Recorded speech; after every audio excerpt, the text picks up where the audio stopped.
নমস্কাৰ, এটা নতুন ভিডিঅ'লৈ আপোনালোক সকলোকে স্বাগতম জনাইছোঁ। আশা কৰোঁ আপোনালোক সকলো ভালে কুশলে আছে আৰু আপোনালোকৰ আশীৰ্বাদত মই বৰ্তমান আজিৰ এই সময়লৈকে ভালে কুশলে আছোঁ। আজিও মই আপোনালোকৰ কাৰণে এটা খুব দৰকাৰী প্ৰশ্নৰ উত্তৰ লৈ আহিছোঁ, যিটো আচলতে আজিও মোৰ ওচৰলৈ এগৰাকী ব্যক্তি আহিছিল। তেখেতৰ ঘৰতো সেই একে সমস্যা হৈ আছে। ঠিক তেনেধৰণে অসমৰ বিভিন্নজন লোকৰ ঘৰত তেনেধৰণৰ সমস্যা এটা হৈ থাকে, যাৰ বাবে আচলতে তেওঁলোকে কিছু কিছু ক্ষেত্ৰত ভগৱন্তৰ কৃপা পাবলৈ বা সংকল্প পাঠ কৰিবৰ সময়ত হনুমান প্ৰভুৰ কৃপা কিছু সময়ত পোৱা নাযায় বা মনত কিছুমান আশোহা থাকি যায়। গতিকে সেই প্ৰশ্নৰ উত্তৰটো মই লৈ আহিছোঁ আৰু তাৰ আগে আগে মই আপোনালোকক জনাব বিচাৰিছোঁ যে অহা কাইলৈৰ পৰা মই মোৰ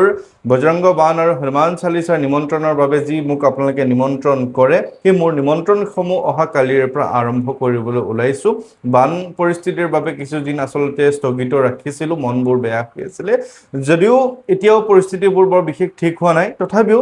যিহেতু সকলোৱে নিজৰ নিজৰ কৰ্মবোৰ কৰিবলৈ আৰম্ভ কৰিছে, মই মোৰ নিজৰ যিটো হনুমান চালিচা বজৰংগ বাণ পাঠৰ বাবে আপোনালোকে আহ্বান জনাই, আপোনালোকে যে মোক নিমন্ত্ৰণ জনায়, সেই আপোনালোকৰ সেই নিমন্ত্ৰণৰ প্ৰতি সঁহাৰি জনাই মই যাবলৈ আগবাঢ়িছোঁ। অহা কাইলৈ বিশ্বনাথ, তাৰপিছত কলিয়াবৰ, ঠিক তেনেকৈ যোৰহাট, ঠিক তেনেকৈ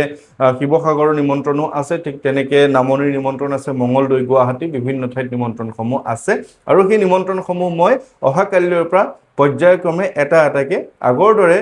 এদিন যোৱাৰ পিছত আকৌ 2-3 দিন ৰেষ্ট লৈ তেনেধৰণে মই যাবলৈ চেষ্টা কৰিম। গতিকে সকলোকে মই অনুৰোধ কৰিছোঁ যে যিসকল লোকৰ নিমন্ত্ৰণসমূহ মই পাহৰি গৈছোঁ বুলি আপোনালোকে ভাবিছে, তেওঁলোকে অনুগ্ৰহ কৰি 9085093104 9085093104 এই নম্বৰটোত আপোনালোকে নিমন্ত্ৰণ বুলি ওপৰতে লিখিব। তাৰপিছত মেছেজ কৰিব কোন ঠাইলৈ কি উদ্দেশ্যে আপুনি মাতিব বিচাৰিছে, কি উদ্দেশ্যে আপোনাৰ নিমন্ত্ৰণ আছে। গতিকে সেই হিচাপে মই আপোনালোকৰ সৈতে যোগাযোগখিনি ৰাখিবলৈ চেষ্টা কৰিম। আৰু আগন্তুক অহা 9 তাৰিখে মই শিৱসাগৰ শিমলুগুৰিৰ 3খন বিদ্যালয়ত অকণমান মোৰ আৰু আপোনালোক যিসকলে মোৰ ভিডিঅ' চাই আপোনালোকে দিয়া সাহায্যখিনি লৈ ছাত্ৰ ছাত্ৰীৰ বাবে যিখিনি প্ৰয়োজনীয় সামগ্ৰী, স্কুল বেগৰ পৰা আদি কৰি বহি কিতাপৰ পৰা গোটেইখিনি ষ্টেচনাৰী সামগ্ৰী দিবলৈ, পানী বটলৰ পৰা ছাতিৰ পৰা আদি কৰি দিবলৈ চেষ্টা কৰিম। আপোনালোকে যদি ইচ্ছা কৰে মোক এই যাত্ৰাত সহযোগ কৰিবলৈ, আপোনালোকে তলত দিয়া QR কোডটোত আপোনালোকে কিছু আপোনালোকৰ সাহায্য আগবঢ়াব পাৰিব। এতিয়া প্ৰশ্নটো হৈছে যে পাকঘৰত বা কিটচেন, যি আপোনালোকৰ ৰান্ধনীশালত আপোনালোকে হনুমান চালিচাৰ সংকল্প ল'ব পাৰিবনে নাই, বা আপোনালোকে প্ৰশ্ন কৰে যে আপোনালোকৰ ঘৰৰ ৰান্ধনীশালতে আপোনালোকৰ থাপনাখন আছে, সেইটো কিমান ধৰণৰ উচিত হৈছে, আপোনালোকে গোসাঁই সেৱা কৰিব পাৰেনে নাই, সেই বিষয়ে আপোনালোকে জানিব বিচাৰি থাকে। তাক লৈ এই ভিডিঅ'টো আচলতে প্ৰস্তুত কৰিছোঁ। আজি এগৰাকী বাইদেউ আহিছিলে, তেখেতেও মোক কৈছে যে তেখেতৰ ৰান্ধনীশালতে গোটেই কথাখিনি আছে, তাত তেওঁ সংকল্প ল'ব পাৰিবনে নাই। তেওঁ প্ৰশ্নটো কৰাৰ লগে লগে মোৰ মনলৈ আহিছে যে এই কথাখিনি ৰাইজক জনাব লাগে, কাৰণ বিভিন্নজন লোকৰ ঘৰত আজিও পাকঘৰতে থাপনাখন থাকে। এতিয়া কথা হৈছে যে পাকঘৰত গোসাঁই থাপনা থকাটো আমাৰ এতিয়াৰ পৰম্পৰা নহয় বা এতিয়াৰ নিয়ম নহয়। আমি অতীজৰ পৰা দেখি আহিছোঁ যে আমাৰ ককা আইতাসকল হওক বা আমাৰ পূৰ্বপুৰুষ যিসকল আছে, তেওঁলোকে পাকঘৰতে ধুনীয়াকৈ এখন গোসাঁই থাপনা পাতে। কিন্তু এটা কথা আপোনালোকে মন কৰিব যে যি গোসাঁই থাপনা আমাৰ আইতা ককাহঁতে পাতিছিলে, পাকঘৰত পাতিলেও যদিও তেওঁলোকৰ চৌকা আছিলে, কোনো ধৰণৰ গেছৰ ব্যৱস্থা নাছিলে, আমি দেখাৰ কথা সেয়া। গতিকে সেই যিখন থাপনা সম্পূৰ্ণ আৰ বেৰ কৰি ৰাখে, হাফ ৱাল টাইপ কৰি ৰাখে, কিছুমানে চাদৰ দি ৰাখে বা কাপোৰ দি এনেধৰণে ৰাখে, য'ত পাকঘৰৰ যদিও ৰুমটো এটা হয়, কিন্তু সেই কোঠালিটো যাতে এটা বেলেগ হয় তেনেধৰণে কৰিবলৈ পৰা দেখা পোৱা গৈছিলে। সেই কথাখিনিকে আজিকালি নতুনকৈ আহিছে আৰু এনেধৰণে হৈছে যে যিখন টাইলছ থাকে, সেই টাইলছখনৰ ওপৰতে গেছটোও থাকিব আৰু এটা ছাইডত তেখেতে গোসাঁইৰ ফটো এখন ৰাখিব, বজৰংগবলীৰ ফটো ৰাখিব, বা মহাদেৱৰ ফটো ৰাখিব, মূৰ্তি ৰাখিব, বা বিভিন্ন ধৰণৰ দেৱ দেৱতাৰ পূজা অৰ্চনা কৰিবৰ কাৰণে, প্ৰত্যেক দিন গোসাঁই সেৱা কৰিবৰ কাৰণে সেই একেখন টাইলছতে, একেখন স্লেবতে তেওঁ ভাতো বনাইছে, তাত মাংসও বনাইছে, মাছো বনাইছে, কিন্তু আছুতীয়াকৈ অকণমান ছাইড কৰি ৰাখি বা একেবাৰে চুকটোত তেওঁলোকে গোসাঁই থাপনাখন পাতি ৰাখিছে। গতিকে এই কথাটো কিমান দূৰ উচিত বা অনুচিত, সেই কথাটো আপোনালোকে আচলতে মই কোৱা কথাখিনিতে অনুভৱ কৰিব পাৰিছে যে মই কি ক'ব বিচাৰিছোঁ, যে কোনো কাৰণে এই কথাটো আমি বা আপোনালোকে কৰিলেও এই কথাটো আচলতে মানি ল'ব পৰা আচলতে নহয়। যদি আপুনি সংকল্প পাঠ কৰিম বুলি ভাবিছে, সেই তেনেধৰণৰ স্লেবত ৰখা কোনো কাৰণে, পাকঘৰত ৰখা থাপনাত কোনো কাৰণে সংকল্প আপোনাৰ নহ'ব। বৰঞ্চ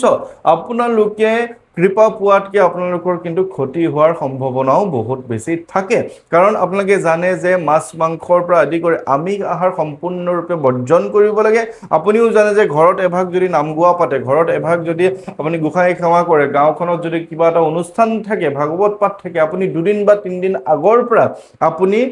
ঘৰখনত বইল বা তেনেধৰণৰ আমিষ আহাৰ বৰ্জন কৰিবলৈ চেষ্টা কৰে আপোনাৰ গাঁৱতহে অনুষ্ঠান আছে আপোনাৰ গাঁৱৰ ঘৰৰ পৰা কিমান দূৰত আছে অনুষ্ঠান তথাপিতো আপুনি বইল খায় তথাপিতো আপুনি সম্পূৰ্ণ সাত্বিক আহাৰ খাবলৈ চেষ্টা কৰে কোনো ধৰণৰ তামসিক আহাৰটো আপুনি সেই দুইদিন এদিন বা নাখায় কিন্তু তেনে ক্ষেত্ৰত আপুনি একেখন স্লেবতে ঘৰতে য'ত আপুনি একেটা গেছতে এখন স্লেবতে আপুনি আগদিনা আপুনি মাংস বনাই খাইছে য'ত আপুনি মাছ বনাই ৰাখিছে সেই একেখন স্লেবত থকা থাপনাত আপুনি কেনেধৰণে হনুমান চালিচাৰ সংকল্প আপুনি ল'ব পাৰিব আপুনি নিজকে প্ৰশ্ন কৰক তেতিয়া আপুনি উত্তৰটো পাই যাব এতিয়া কৰিব কি যে বিভিন্নজন লোকৰ ঘৰত কোনো ধৰণৰ ঠাই নাই কোনো লোক ভাড়া ঘৰত থাকে কোনো লোক অন্য ঠাইত থাকে মই আপোনালোকক এটা সৰুকৈ পৰামৰ্শ দিব বিচাৰিম যে যিদৰে আগৰ দিনৰ লোকসকলে আমাৰ পূৰ্বপুৰুষসকলে থাপনাখন পাকঘৰত ৰাখিলেও সম্পূৰ্ণ আৰ বেৰ দি ৰাখিছিলে সম্পূৰ্ণ এটা বেলেগ কোঠালি হিচাপে ৰাখিছিলে তেনেধৰণে আপুনি ৰখাৰ ব্যৱস্থা কৰক আজিকালি সৰু সৰু মন্দিৰ পোৱা যায় যিবোৰ মন্দিৰ আপুনি দৰ্জা খুলিব পৰা যায় ৱালত লগাই থ'ব পৰা যায় খুলিব পৰা যায় বা তেনেধৰণে আপুনি যদি পাকঘৰত ৰাখিবও বিচাৰে তেনেহ'লে সম্পূৰ্ণ সেই গেছৰ পৰা হওক বা য'ত আপুনি মাছ মাংস বা তেনেধৰণে বনায় তাৰ সেই ছাৰ্ফেচটো বা সেই যিটো অংশ তাৰ পৰা সম্পূৰ্ণ আঁতৰাই ৰাখি আপুনি ধুনীয়াকৈ আপুনি ৰাখক য'ত আপোনাৰ পাকঘৰৰ লগত কোনো ধৰণৰ সম্পৰ্ক নাথাকিব য'ত আপোনালোকৰ কোনো ধৰণৰ সমস্যা নাথাকে আপুনি